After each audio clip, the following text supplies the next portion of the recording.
Ikuti pengembaraan kami di kota suci bagi tiga agama. Baitul Maqdis atau kota Quds adalah kota suci bagi Nasrani, Yahudi, dan kota suci ketiga bagi umat Islam. Selain mendapatkan ilmu, Anda juga berpeluang untuk mendapatkan package umroh dari Andalusia Travels and Tours dengan menjawab soalan kuis di akhir program.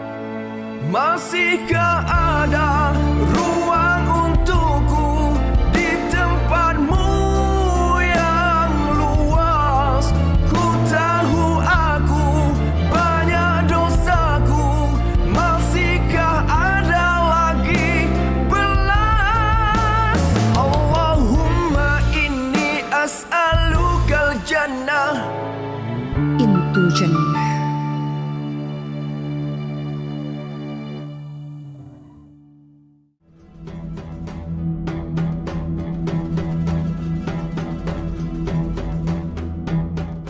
Saat ini saya sedang berada di salah satu tempat bersejarah di Palestina, kota yang tertua di dunia, yaitu kota Jericho.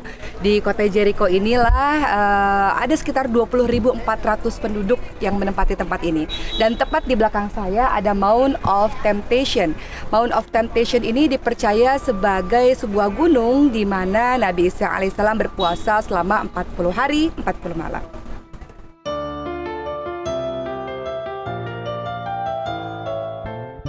Baitul Maqdis, Al-Quds atau Yerusalem merupakan kota suci bagi tiga agama, yaitu Kristen, Yahudi, dan Islam itu sendiri.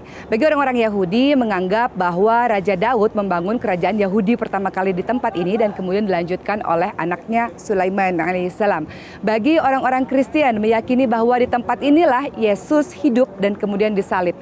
Bagi umat Islam tentu saja Baitul Maqdis merupakan kiblat pertama dan menjadi tempat bagi Rasulullah SAW melakukan peristiwa Mi'raj. Mi'raj bermakna Rasulullah SAW berada di Palestina dan kemudian pergi ke atas bertemu dengan Allah ke Sidratul Muntaha.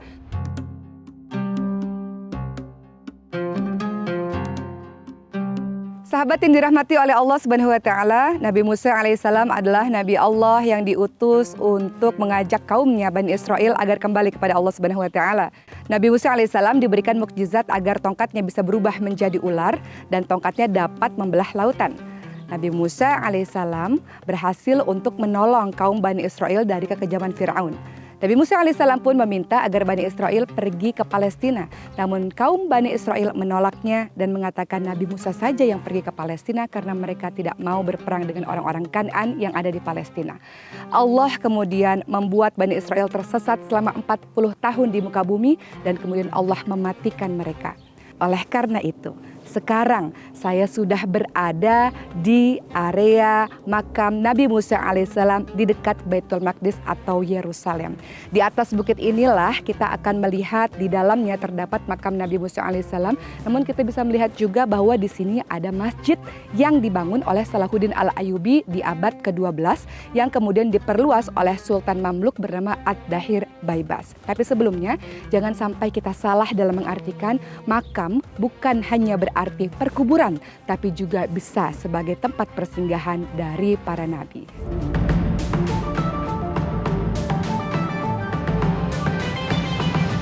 Sahabat yang dicintai oleh Allah Subhanahu wa taala, saat ini saya sudah berada di makam Robiatul Adawiyah. Robiatul Adawiyah dikenali sebagai seorang sufi wanita pertama.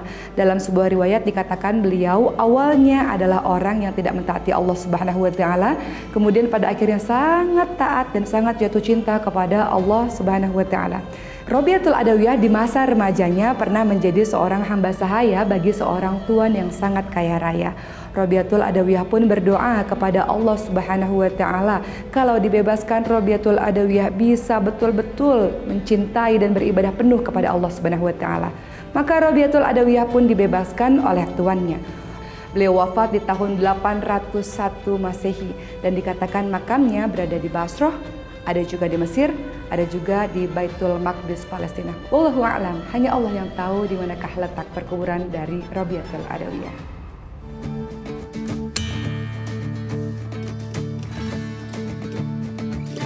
Sahabat yang saya cintai, tahukah sahabat semua tentang Salman Al-Farisi radhiyallahu anhu? Salman Al-Farisi adalah salah seorang dari sahabat Rasulullah SAW yang berasal dari Isfahan, Persia. Salman Al-Farisi jugalah yang memberikan ide kepada Rasulullah SAW untuk membuat parit dalam perang Khandaq yang terjadi pada tahun 5 Hijriah. Salman Al-Farisi kemudian wafat di usia 88 tahun pada masa Khalifah Utsman bin Affan. Kemudian beliau digelari dengan Salman Al-Khair atau Salman yang baik.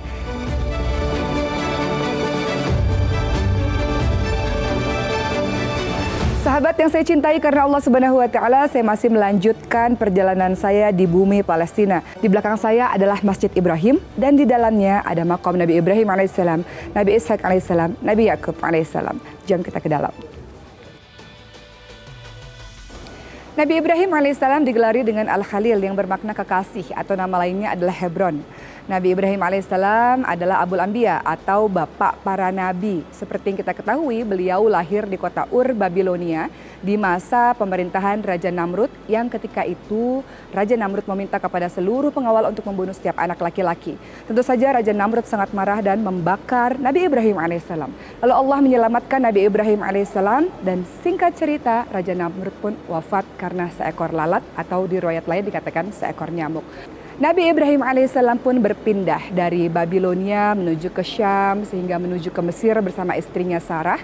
Dan di Mesir Firaun memberikan Nabi Ibrahim alaihissalam dan Siti Sarah berupa seorang hamba sahaya bernama Siti Hajar.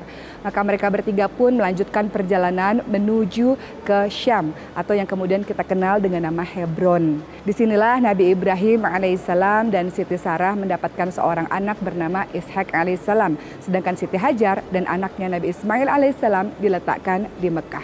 Dan di tempat inilah kita bisa melihat makam dari Nabi Ibrahim alaihissalam, makam istrinya Siti Sarah, dan juga anaknya Ishak alaihissalam, istri Nabi Ishak alaihissalam, dan keturunan Ishak salah satunya adalah Yakub alaihissalam. Seperti yang kita ketahui, dari keturunan Ishak alaihissalam lahirlah banyak sekali nabi-nabi, termasuk dengan Nabi Yakub alaihissalam, dan dari keturunan Ismail alaihissalam lahirlah Nabi Muhammad sallallahu alaihi wasallam. Intu Jannah.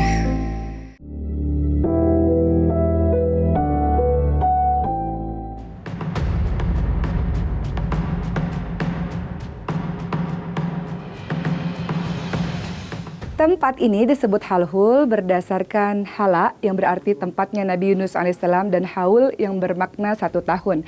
Ketika Nabi Yunus alaihissalam dimuntahkan dari dalam perut ikan, Nabi Yunus alaihissalam tinggal di tempat ini selama 1 tahun sebelum pada akhirnya kembali kepada kaumnya. Tempat ini didirikanlah sebuah masjid pada tahun 1226 oleh Isa Al-Mu'adzam, yaitu anak saudara dari Salahuddin Al-Ayyubi. Di belakang saya ini adalah Masjid Umar. Banyak orang yang menyangka Masjid Umar inilah tempat di mana Umar bin Khattab radhiyallahu anhu melaksanakan sholat. Namun bukan demikian, karena tadi Umar bin Khattab sholat di Masjid Qibli. Masjid ini dibangun oleh Al-Afdal, putra dari Salahuddin Al-Ayyubi, untuk mengenang peristiwa tersebut. Namun Umar bin Khattab radhiyallahu anhu menolak untuk sholat di gereja tersebut karena Umar bin Khattab takut suatu hari nanti ada umat Islam yang mengganti gereja tersebut menjadi masjid atau bahkan meruntuhkan gereja tersebut.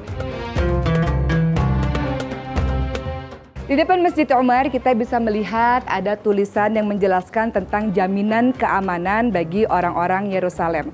Ketika Umar bin Khattab radhiyallahu anhu membebaskan Yerusalem, tidak ada pembunuhan, tidak ada pertumpahan darah, semua berjalan dengan sangat damai. Oleh karena itu, hal ini menunjukkan toleransi dari umat Islam kepada umat beragama yang lainnya.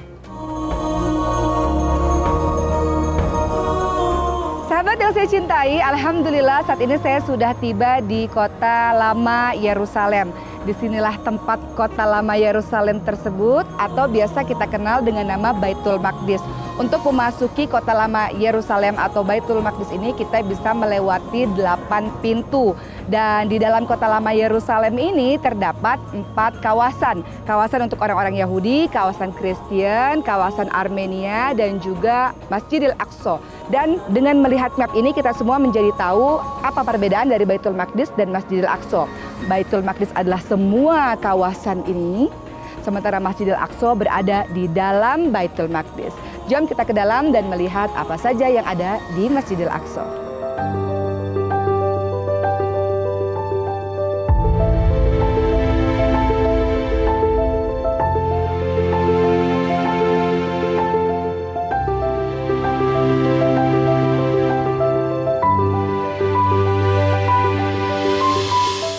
Alhamdulillahirrabbilalamin. Saya sangat bersyukur kepada Allah Subhanahu wa Ta'ala karena saya sudah berada di kompleks Masjidil Aqsa. Maha suci Allah yang telah memperjalankan hambanya di suatu malam dari Masjidil Haram ke Masjidil Aqsa. Peristiwa Isra Mi'raj.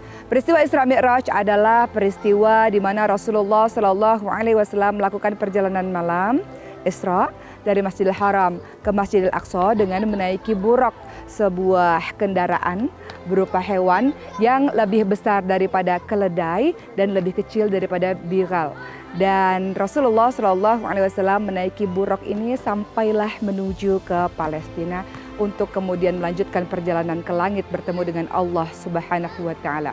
Ketika Rasulullah SAW sampai ke tempat ini, Rasulullah SAW menjadi imam sholat bagi ribuan nabi. Setelah Rasulullah SAW menunaikan sholat, Rasul keluar dari tempat sholatnya. Lalu Rasulullah SAW menaiki buraq dan menuju ke berbagai macam lapisan langit. Rasulullah SAW melanjutkan perjalanannya untuk bertemu dengan Allah Subhanahu wa Ta'ala. Maka Allah Subhanahu wa Ta'ala memberikan perintah sholat sehari sebanyak 50 kali.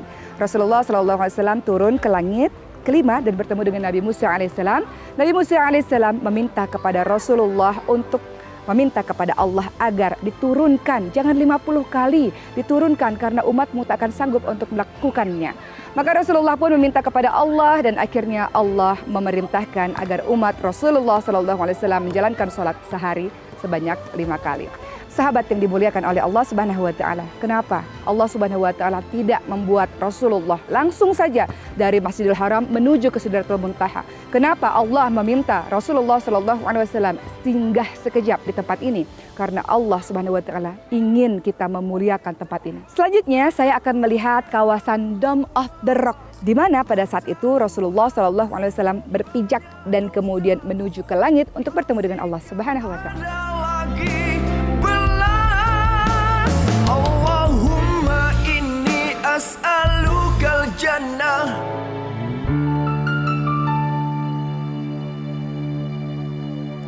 Meneruskan cerita tentang tempat-tempat bersejarah di Baitul Maqdis Palestina, saya telah berada di depan Dome of the Rock atau Qubatus Sakhroh. Dome of the Rock atau Qubatus Sakhroh berada dalam kawasan Masjidil Aqsa.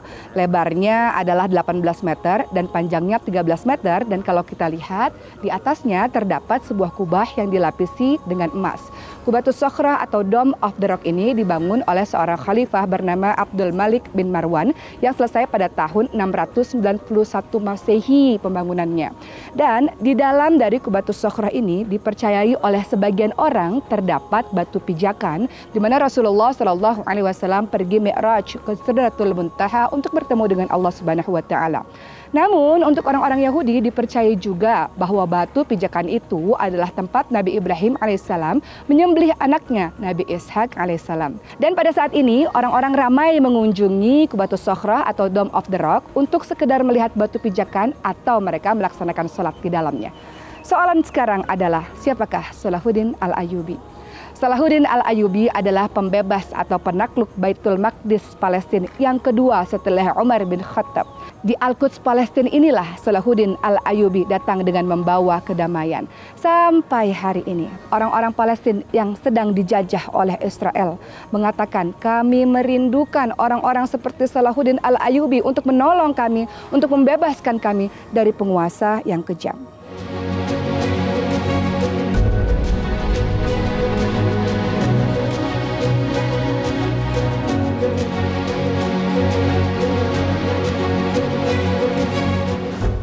Dari Abu Dzar Al-Ghifari radhiyallahu anhu, beliau bertanya kepada Rasulullah sallallahu alaihi wasallam, "Wahai Rasulullah, manakah masjid yang pertama kali dibangun?" Rasulullah sallallahu alaihi wasallam menjawab, "Masjidil Haram." "Lalu mana lagi ya Rasulullah?" Maka Rasulullah sallallahu alaihi wasallam menjawab, "Masjidil Aqsa." Dalam hadis riwayat Bukhari Muslim. Maka di sini kita bisa melihat bahwa Masjidil Aqsa adalah masjid kedua yang dibangun setelah Masjidil Haram. Kompleks Masjidil Aqsa memiliki luas 144.000 meter persegi dan mampu menampung 400.000 jemaah. Di dalam kompleks Masjidil Aqsa terdapat Masjid Al-Qibli yang merupakan inti dari Masjidil Aqsa. Di depan saya ada Qubatus Sakhrah atau Dome of the Rock dan juga ada Masjid Al-Marwani. Di dalam Masjid Al-Qibli ini mampu menampung jemaah sekitar 5.000 jemaah. Pada awalnya bangunan dari Masjid Al-Qibli ini hanyalah bangunan dari kayu saja yang dibuat oleh Umar bin Khattab radhiyallahu anhu untuk beribadah kepada Allah Subhanahu wa taala.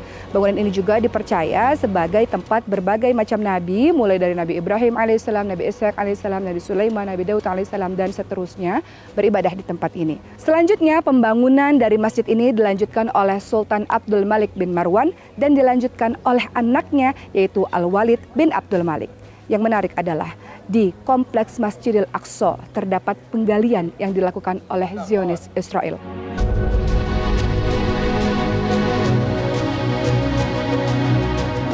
Kompleks Masjidil Aqsa terdiri dari 4 tingkat. Tingkat yang paling atas adalah Dome of the Rock atau Qubatus Sakhrah. Tingkat 3 di bawahnya adalah Masjid Al-Qibli. Dan tingkat 2 tempat di mana saya berada pada saat ini, di bawah Masjid Al-Qibli, disebut dengan Al-Aqsa Al-Qadim, yaitu Al-Aqsa Lama. Dan tingkat yang paling bawah atau tingkat 1 adalah tempat telaga minyak. Yang menarik di tingkat 2 ini, di bawah Masjid Al-Qibli, kita bisa melihat ada 3 tiang yang dipercayai sebagai tempat di mana Nabi Sulaiman alaihissalam membuat Masjidil Aqsa. Dan kemudian kalau kita lihat sebelah sana, ini juga dipercayai dari cerita ramai orang bahwa tempat ini disebut sebagai mimbar Rasulullah Shallallahu Alaihi Wasallam.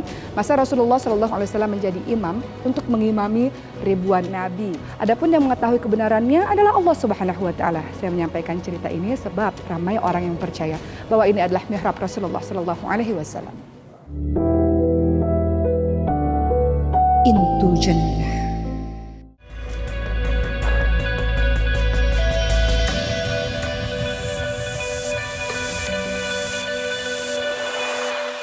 Sahabat semua, sekarang saya masih berada di bawah tanah di tingkat kedua, tingkat yang sama dengan Al-Aqsa Al-Qadim, namanya adalah Masjid Al-Marwani. Masjid Al-Marwani dibangun oleh Sultan Abdul Malik bin Marwan sebagai basement sebelum beliau membangun Masjid Qibli dan juga Dome of the Rock. Dan di tempat ini pernah ditutup oleh Salahuddin Al-Ayyubi selama 800 tahun. Sebab Salahuddin Al-Ayyubi tidak menginginkan non-muslim untuk mengambil tempat ini. Di tahun 2000-an lah baru tempat ini dibuka dan dijadikan tempat ibadah.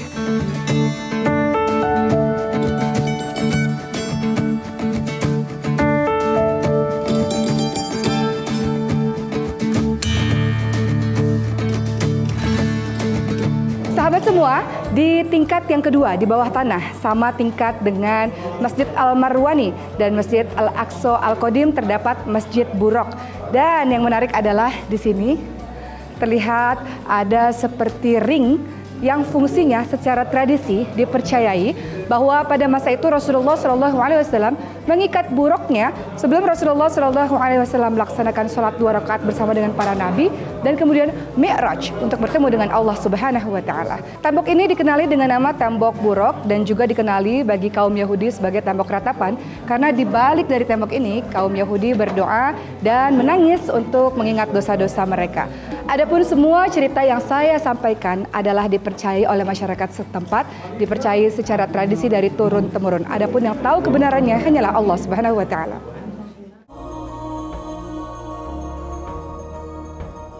Sahabat yang saya cintai, meneruskan kembali sejarah di Baitul Maqdis Palestina. Seperti yang kita ketahui bahwa Umar bin Khattab radhiyallahu anhu membebaskan Palestina dari Romawi Bizantium dan mengadakan perjanjian dengan Nasrani agar tidak menghancurkan gereja-gereja di Baitul Maqdis atau Yerusalem ini. Kemudian masa tersebut berlanjut pada kekuasaan Umayyah, kekuasaan Abbasiyah sampai kemudian dinasti Fatimiyah. Pada dinasti Fatimiyah ada seorang khalifah yang bernama Al-Hakim bin Amr Allah yang menghancurkan seluruh gereja-gereja sehingga mengakibatkan terjadinya perang salib. Pada saat itulah tentara Kristen dari Eropa membunuh seluruh orang-orang non-muslim Muslim dan juga termasuk dengan Yahudi. Namun waktu terus berlalu, waktu terus berjalan sehingga datanglah seorang pahlawan yang bernama Salahuddin Al-Ayyubi yang membebaskan Baitul Maqdis Palestina dan mengizinkan untuk orang-orang Muslim, Nasrani, Yahudi untuk beribadah, untuk tinggal di sini dengan damai. Kemudian masa terus berlanjut, Baitul Maqdis di bawah kekuasaan dinasti Mamluk dan selanjutnya di bawah dinasti Turki Utsmani. Di akhir zaman nanti terjadi kekacauan dan peperangan yang melibatkan seluruh manusia di muka bumi ini. Imam Mahdi datang untuk menyelamatkan kaum muslimin. Imam Mahdi datang agar seluruh manusia kembali kepada iman dan Islam yang hakiki. Pada saat itu umat Islam sangat sedikit. Mereka semua berada di Baitul Maqdis. Di subuh hari, Imam Mahdi hendak memimpin sholat untuk orang-orang Islam. Dan saat itu pula lah Dajjal dan juga para pengikutnya mengepung Imam Mahdi dan orang-orang Islam. Lalu Nabi Isa alaihissalam turun dan menjadi makmum bagi Imam Mahdi. Setelah selesai melaksanakan sholat, Isa alaihissalam kemudian meminta agar dibukakan pintu. Maka terlihatlah Dajjal dan 70.000 pengikutnya yang terdiri dari orang-orang Yahudi yang memegang pedang-pedang. Maka Dajjal pun ketika melihat Nabi Isa alaihissalam menjadi sangat-sangat lemah seperti garam yang mencair di dalam air. Dajjal pun berlari dan Nabi Isa alaihissalam mengejar Dajjal dan membunuhnya di sebuah pintu atau gerbang yang bernama Lut Timur. Disinilah terjadi sebuah hikmah. Kenapa Dajjal tidak mati begitu saja ketika melihat Nabi Isa alaihissalam, melainkan harus dibunuh dulu oleh Nabi Isa alaihissalam agar orang-orang paham bahwa Dajjal sangat lemah. Fitnahnya semuanya adalah sangat luar biasa. Dajjal tidak memiliki kekuatan apapun. Setelah itu yang terjadi adalah semua orang hidup secara damai selama 7 tahun. Lalu orang-orang yang di dalam hatinya ada iman, Allah matikan dengan didatangkan angin sejuk dari arah Syam. Setelah itu digantilah dengan orang-orang yang sangat jahat. Mereka diberikan kebahagiaan yang sangat luar biasa hingga akhirnya ditiupkanlah sangkakala dan terjadilah hari kiamat. Salah satu tanda kiamat adalah penaklukan Baitul Maqdis. Hal itu dijelaskan dalam hadis riwayat Bukhari. Maka kembalinya Yahudi di bumi Palestina adalah tanda bahwa kiamat sudah sedemikian dekat, sahabat-sahabat sekalian. Nantinya Baitul Maqdis ini akan kembali dikuasai oleh umat Islam. Pergolakan atau peperangan yang terjadi di tempat ini memang sudah sunatullah, sudah semestinya terjadi. Hanya saja Allah ingin lihat apa yang engkau lakukan untuk membela dan memperjuangkan Baitul Maqdis Palestina. Silahkan berdoa, silahkan menyumbangkan harta atau apapun untuk menunjukkan kepada Allah betapa kita sangat peduli dan sangat mencintai Baitul Maqdis Palestina. Sahabat sekalian, saya berharap siapapun yang menonton program ini bisa pergi ke Baitul Maqdis Palestina insya Allah sebelum Allah memanggil kita. Sebagaimana Rasulullah SAW menyuruh kita untuk pergi ke tempat ini setelah kita berpergian ke Masjidil Haram dan Masjid Nabawi. Sahabat yang dirahmati oleh Allah Subhanahu wa taala, saya memiliki satu soalan untuk Anda semua. Kompleks Masjidil Aqsa ini terdiri dari berapa tingkat?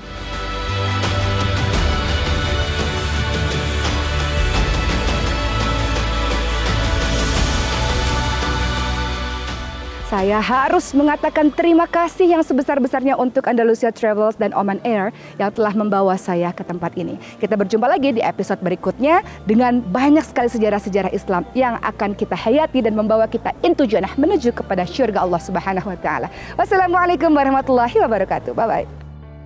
Inshallah, I hope one day this land will be free again. We need another Salahuddin. Number two to save Palestinians. But like you see, it's okay and not dangerous. Like just come and visit Masjid Al-Aqsa and make it and support Masjid Palestine and give push to Muslim here. Assalamu alaikum.